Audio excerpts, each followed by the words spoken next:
మరణాత. ఐగుప్తు కుటుంబాలలో ఐగుప్తీయులు వారి ప్రాణానికి బదులుగా ఏం చేయాల? పస్కా వధించలా.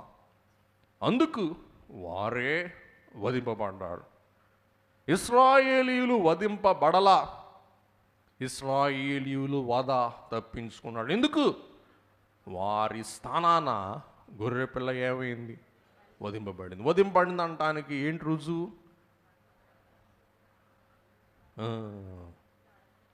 దేవుడు కూడా సంతకం చేస్తున్నాడు. ఎక్కడ? ద్వారాలకు. మీ పక్షంగా గొర్రెపిల్ల వధింపబడిందా? మీకు వధ తప్పింది. మీ పక్షంగా గొర్రెపిల్ల వధింపబడలేదా? మీరు మాంసం తినలేదా? మీ మాంసం నేను తింటాను అంటున్నాడు. ఎవరు చెప్పండి? దేవుడే. ఎందుకు? తప్పదు, శిక్ష. నేను బిడ్డలారా, కాబట్టి ద్వార బంధం. ఏ బంధం చెప్పండి? ద్వార బంధం. సింహ ద్వార బంధం. నేను లోపల రాసుకుంటానంటే కుదరదు. ఎక్కడ రాసుకోవాలా? బహిరంగంగా. అలాగే మన నొసట మీద కూడా మనం ధరించుకుంటూ ఉన్నాం. అమ్మ వాక్యం చదవండి. నిర్గమాకాండం 12:5.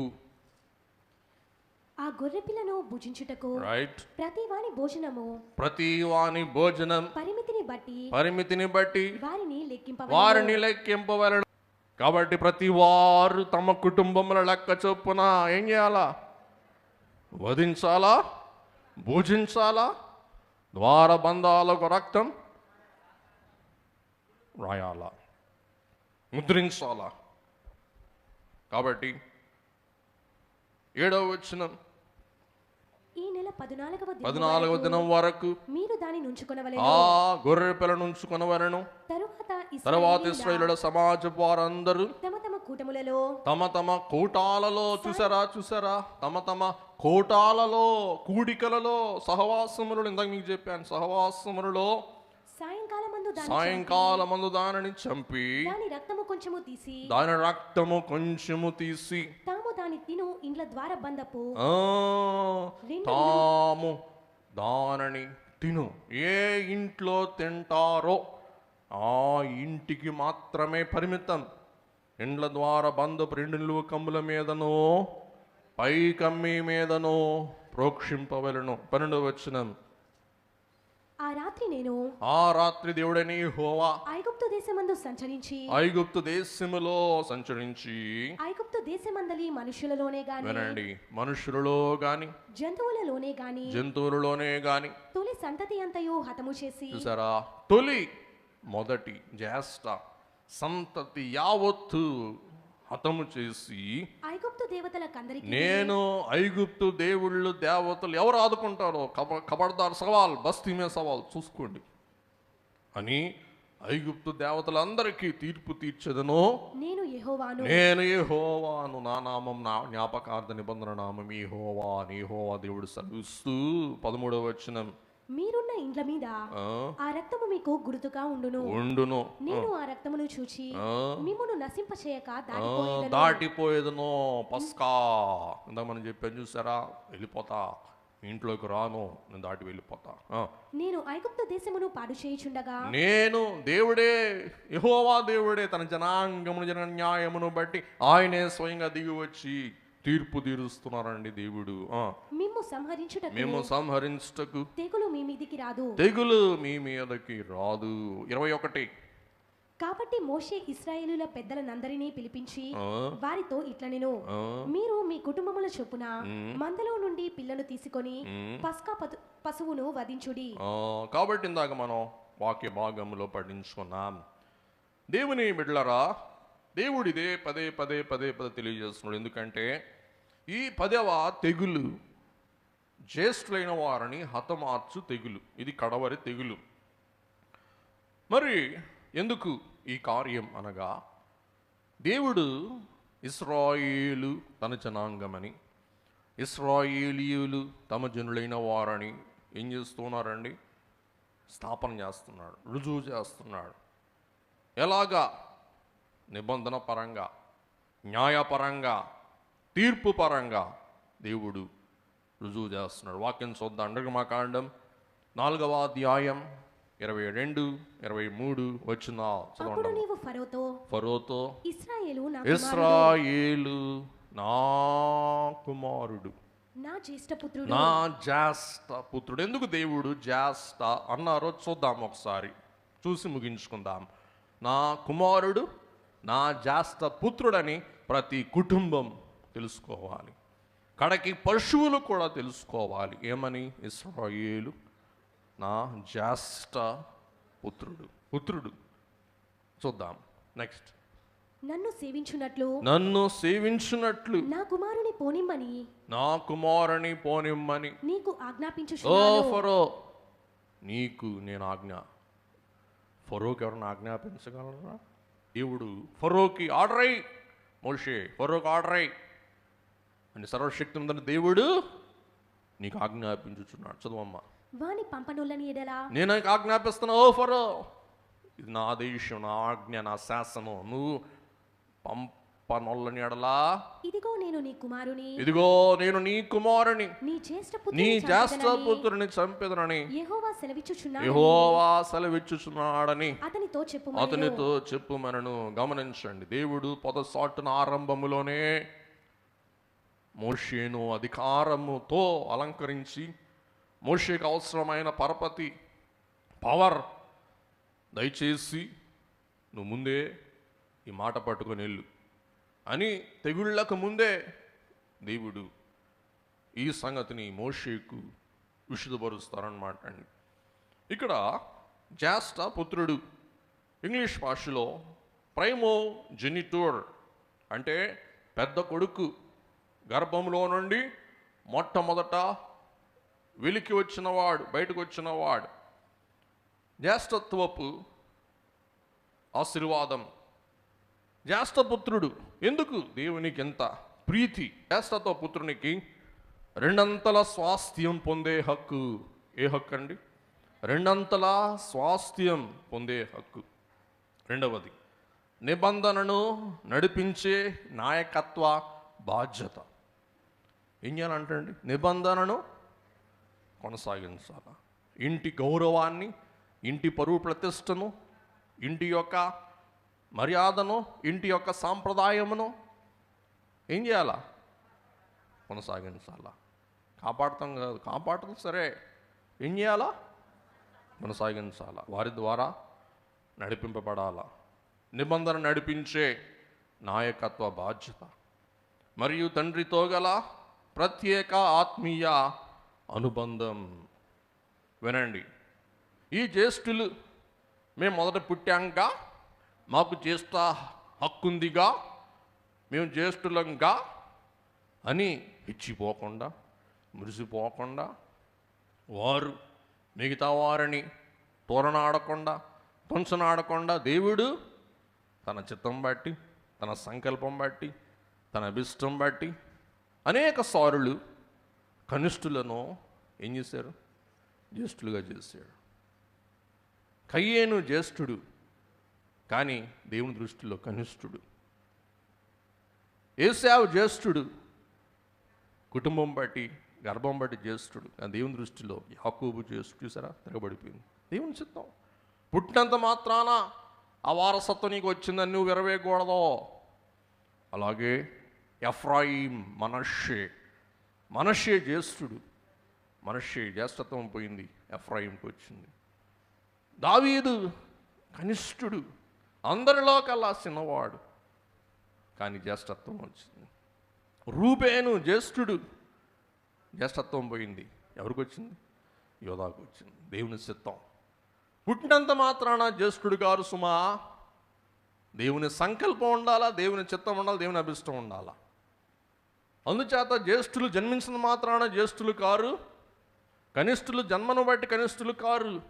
వారి కార్యములు, దేవుని చిత్తం, దేవుని ఉద్దేశం, దేవుని నిర్దేశం, దేవుని యొక్క అనాది ఆలోచన ఇవన్నీ మిళితమై ఉంటేనే ఆ జ్యేష్ఠత్వపు భాగ్యం ప్రాప్తిస్తుంది. దేవుని బిడ్డలారా, ఇది ఎందుకు అనగా నిర్గమకాండ 1వ అధ్యాయం 22వ వచనములో ఫరో చేసిన అన్యాయం బట్టి ఫరోకి దేవుడు తీర్పు తీరుస్తున్నారు.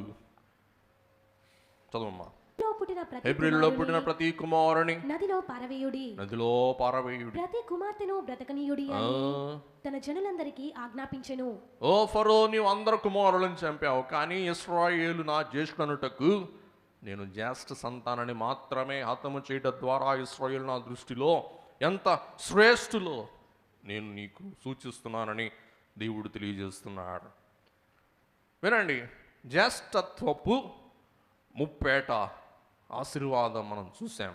రెండంతల స్వాస్థ్యం, నిబంధన నడిపించే భాగ్యం, ప్రత్యేక ఆత్మీయ అనుబంధం కుటుంబముతో. అలాగే జ్యేష్ఠ ఇశ్రాయేలు సంతానానికి దేవుడు ఏర్పాటు చేసిన ఘనతను మనం వివరించుకుందాం. ఏమనగా రక్త బంధం. ఏ బంధం అండి? ఏ బంధం అండి? రక్త బంధం. నిర్గమకాండం 12:7, 12, 13. ఈ నెల 14వ దినము వరకు మీరు దాన్ని నుంచుకొనవలెను. తరువాత ఇశ్రాయేలీయుల సమాజపు వారందరూ తమ తమ కూటములలో సాయంకాలమందు దాన్ని చంపి దాని రక్తము కొంచెము తీసి తాము దాని తిను ఇండ్ల ద్వారబంధపు 2 నిలువు కమ్ముల మీదను పై కమ్మి మీదను చల్లి 13. మీరున్న ఇండ్ల మీద ఆ రక్తము మీకు గుర్తుగా ఉండును. నేను ఆ రక్తమును చూచి మిమ్మును నశింపచేయక దాటిపోయేదను. నేను ఐగుప్తు దేశమును పాడు చేయుచుండగా మిమ్ము సంహరించుటకు తెగులు మీ మీదికి రాదు. దేవుని యొక్క విశేషమైన కృప, ఆయన విశేషమైన కరుణ, అలాగే గొర్రె పిల్ల బదులు దేవుడు అందుకున్నారు, అంగీకరించాలంటకు ఒక నిదర్శనం, ఒక సూచన. ఏదైనా తోటలో అదే జరిగింది. ఆదమవులైన వారు తమ పాపమును కప్పిపుచ్చుకునే నిమిత్తం కట్టడములు కట్టుకున్నారు, కానీ వారి పాపాన్ని దాచుకోలేకపోయాడు. కానీ దేవుడు ఏం చేయవలసి వచ్చింది? గొర్రె పిల్లను వధించి దాని చర్మమును చొక్కాయిలుగా చేసి ధరించటను బట్టి వారి పాపం నిష్క్రమించింది, వారి పాపం నిర్మూలమైంది. ఎందుకనగా కచ్చడములు, కూరగాయలు, పండ్ల కూరగాయలు పాపమును పరిహారం చేయలేవు. కానీ బదులు పాప పరిహారం కావాలంటే ప్రాణానికి ఏమి చెల్లించాలి? ప్రాణం చెల్లించాలి. జీవానికి జీవం చెల్లించాలి. కూరగాయల్లో, పండ్లలో, ఆకుకూరలో, కచ్చడాలు ఏముంటుంది? జీవం. అందుకే కయ్యేను బలిని దేవుడు ఏం చేయాలా? అంగీకరించాలి. నీ బలిలో ప్రాణం ఏముందిరా? జీవం ఏముంది? కయ్యేను తీసుకో. చూసారా? హేబేలు అర్పణలో ఏముందండి? జీవం ఉంది, ప్రాణం ఉంది. అందుకే ఇశ్రాయేలు, నీ దేవుడు అద్వితీయుడికి యెహోవా, నీ పూర్ణ బలముతో, నీ పూర్ణ ఆత్మతో, నీ పూర్ణ జీవముతో, నీ పూర్ణ జ్ఞానంతో నీ యెహోవాను సేవించాలి. బలముతో, జీవముతో సేవించాలి. నేను బిడ్డలారా, బదులు ఒక ప్రాణానికి బదులు నిలవబడగలదు, ప్రాణ త్యాగం చేయగలదు, ప్రతిగా ఉండగలదు. కాబట్టి అమ్మా చదవండి. ఆ రక్తమును చూచి నశింప చేయ దాటిపు నేను ఐగుప్తు పాడు చేయుచుండగా మిమ్మల్ని సంహరించ తెగులు మీ మీదకి రాదు. రక్తమే వారికి విడుదల. వినండి, ఇంకొక విడ్డూరం, ఇంకొక విచిత్రం ఇక్కడ మనం కనుగొంటే దేవుని సృష్టిలో. అందుకే అయ్యగారు అన్నారండి, దేవుని సృష్టిలో దేనినైనా ప్రభువు దిట్టముగా వాడును. ఏ వస్తువైనాను, ఏ జీవి అయినాను నీవాలే పనిచేయు నిశ్చయమిది అని. సరే, చాలా అవసరం. ఏ వస్తువైనా, ఏ జీవి అయినా దేవుని సేవకు ఉపయోగం. ఆవేళ ఆ కాలమందు ఐగుప్తు దేశములో గొర్రెలు కాదు, కుక్కలు కూడా దేవుని సేవకు సాక్ష్యం ఇచ్చినాయి. నిర్గమకాండం 11:7. యెహోవా ఐగుప్తీయులను ఇశ్రాయేలీయులను వేరుపరచునని. చూసారా? ఐగుప్తీయులను ఇశ్రాయేలీయులను వేరుపరచనని మీకు తెలియబడినట్లు మనుషుల మీద గాని జంతువుల మీద గాని ఇశ్రాయేలీయులు ఎవరి మీదనైనను ఒక కుక్క తన నాలుక ఆడించదు. మీ వీధుల్లో, మీ ఇండ్ల కాడ ఏ కుక్క కూడా రాత్రి అని కూడా అందో, నాలుగు కూడా బయటికి సాపదో. మీ అందరికీ తెలుసు, కుక్కలు నాలుగు సాపి అంటా ఉంటాయి. దేవుడు అంటాడు, ఆ కుక్కలకి నేను ఆజ్ఞాపిస్తా. గోషెను దేశంలో కుక్క కూడా పిన్ డ్రాప్ సైలెన్స్. దేవుని బిడ్డలారా, దేవుడు అంటాడు, గోషెనులో ఏం లేదంట, కుక్కల గోల కూడా లేదంట. కుక్కలు కూడా గప్చిప్ సంబారు బూటి. కాసేపోయిన తర్వాత చూస్తారు, ఐగుప్తు అంతా కేరింతలు, కేకలు, అరుపులు, బొబ్బరింపులు, గలిబిలి, గోల. కానీ కుక్కల్ని కూడా దేవుడు ఏం చేయాల, గోషేనులు నోరు మెదపనివ్వాల. దేని బిడ్డలారా, ఇశ్రాయేలు ప్రజలలో ఏ ఒక్కరికి హాని కలుగదు. కనీసం వారిపై ఒక్క కుక్క కూడా మొరగటం ఉండదు. వేరే బైబిల్ ట్రాన్స్లేషన్, ఇశ్రాయేలు ప్రజలలో ఏ ఒక్కరికి హాని కలుగదు. కనీసం వారిపై ఒక్క కుక్క కూడా మొరగటం ఉండదు. ఇశ్రాయేలు ప్రజలలో ఏ ఒక్కరిని కానీ, వారి జంతువులలో ఏ ఒక్కటి కానీ బాధపడవు. ఈ విధంగా ఇశ్రాయేలు ప్రజలని ఐగుప్తు వాళ్ళకంటే ప్రత్యేకంగా నేను కాచాను, దాచాను, చూశానని మీరు తెలుసుకుందరు. ఇది ఎందుకు అవసరమైందంటే, దీని సమయం సందర్భం తెలుసుకోవటానికి దాని ముందు వచ్చిన చూడాలి. 11:6. అప్పుడు ఐగుప్తు దేశమందంతటా, వినండి, ఇది అసలు విషయం. అప్పుడు ఐగుప్తు దేశమందంతటా మహాఘోష పుట్టును. ఐగుప్తులో మహాఘోష. చదువమ్మా. అట్టి ఘోష అంతకుముందు పుట్టలేదు, అట్టిది ఇక మీదట పుట్టదు. ఇది రుజువు చేస్తున్నాడు దేవుడు. ఐగుప్తులో మహాఘోష, కని విని ఎరుగని ఘోష. కానీ ఇశ్రాయేలులో ఘోష కాదు కదా, ఒక్క నాలుక కూడా మెదపదు. నిశ్శబ్దం. ఎందుకు? మీ ఇళ్లకు నేను కావాలి, మీకు నేను కాపలా, మీకు నేను అడ్డు, మిమ్మల్ని ముట్టకుండా నేను దాటి వెళ్ళిపోతా. అలాగున యేసు ప్రభు యొక్క రక్తము కూడా ఈవేళ మనలను సంరక్షించు సాధనం, కీడు నుండి తప్పించు సాధనం. ప్రభు సంస్కారం వలన పాప పరిహారం, స్వస్థత కార్యం అన్నాడు దైవజనుడు. కాబట్టి శాప పరిహారం, పాప నివారం, స్వస్థత కార్యం. అందుకే ప్రభు బల్ల యొద్దకు పౌరం వలె రండి, పాప శాపాలు తొలగించుకోండి, స్వస్థ కార్యం అందుకోండి అన్నారు. అందుకే దైవజనులు అన్నారంటండి, విశ్వాసి భక్తుడు ప్రభు సంస్కార విందు మానితే విశ్వాస జీవితంలో శ్రమలు రెట్టింపగును. శ్రమలు ఏమవుతాయి అంటండి? డబల్ అవుతాయి అంట. శ్రమలు ఉంటాయి, విందు అందుకోకపోతే శ్రమలు రెట్టింపు అవుతాయి. అందుకే అందుకోండి. అందుకోలేని వారు ఉంటే మాకు చెప్పండి, అందిస్తాం. గోషేను పైన దేవుని దయాశ్వాస, ఘోష ధ్వని లేని గోషేను దేశం. గోషేను దేశంలో ఏం లేదండి, ఘోష లేదు. ఘోష లేని గోషేను దేశం. నిర్గమకాండం 12:30. ఆ రాత్రి ఫరోయు అతని సేవకులందరూ ఐగుప్తీయులందరూ లేచినప్పుడు శవము లేని ఇల్లు ఒకటైనా లేకపోయినందున, శవము లేని ఇల్లు ఒక్కటైనా లేకపోయినందున ఐగుప్తులో మహాఘోష పుట్టెను. దేవుడు చెప్పాడు. 11:6 నెరవేరింది. 12:30. ఫరో సేవకులు చూస్తే ఘోష. దేవుని బిడ్డల యొక్క సంహారకుడు జ్వరబడకుండా విశిష్ట రక్షణ కవచం దేవుడు దయచేశాడు. ఫరో అంతఃపురము నుండి బందీఖానాలో ఉన్న బందీ వరకు ఈ మరణ దూత ఎవరిని ఎంచలేదంటండి, విడిచిపెట్టలా.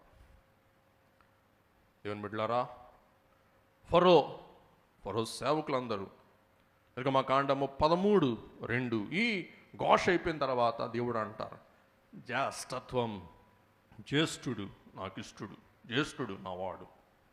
13:2 ఇశ్రాయేలీయులలో మనుషుల యొక్కయు పశువుల యొక్కయు ప్రథమ సంతతి అనగా ప్రతి తొలిచూలు పిల్లను నాకు ప్రతిష్ఠించుము, అది నాదని చెప్పెను. అది నాది. 13, 14, 15. ఇక మీదట నీ కుమారుడు ఇది ఏమిటని నిన్ను అడుగునప్పుడు నీవు వాని చూచి బాహుబలము చేత యెహోవా దాసగృహమైన ఐగుప్తులో నుండి మనలను బయటికి రప్పించెను. కాబట్టి దేవుని బిడ్డలారా, ఇది నిత్య నిబంధన. యేసు ప్రభు వలన, అద్వితీయ కుమారుడై ఉన్న క్రీస్తు యేసు ప్రభు వలన అజేష్టత్వపు సంఘము మనము, అజేష్టత్వపు సభ్యత్వము మనది. ఆయన జ్యేష్ఠునిగా, మరియా జ్యేష్ఠ కుమారునిగా భూలోకం హృదించి మనలందరినీ జ్యేష్ఠుల సంఘంలో చేర్చాడు. కనిష్ఠులైన జ్యేష్ఠులు అయిపోయాడు ప్రభుని బట్టి. హెబ్రీ 12:23. పరలోకమందు వ్రాయబడి ఉన్న చూసారండి, జ్యేష్ఠుల సంఘమునకు వారి మహోత్సవమునకును దేవుని. చూసారా, ముఖ్యమైన విషయం ఏమనగా జ్యేష్ఠుల సంఘములోనికి మనం విందు ద్వారా, ప్రభు రక్తము ద్వారా, ప్రభు జరిగించిన విమోచన కార్యము ద్వారా ప్రవేశించి ఉన్నాను.